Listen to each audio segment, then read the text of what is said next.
Tired of Peachtree's limitations and ready to unleash the power of Sage 50?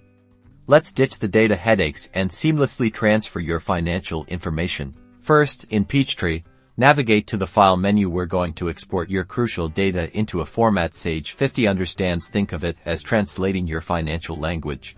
Look for the Export option now. This is key. Select CSV or comma-separated values as the file type. This creates simple text files that Sage 50 can easily read. Make sure you export all necessary data like customer lists, vendor details, chart of accounts, and transaction history. Choose a safe location to save these exported files, preferably a new folder named something obvious like Peachtree Export Data. This keeps everything organized and prevents accidental overwrites. Next, open Sage 50. Go back to the familiar File menu, but this time we're choosing the Import option.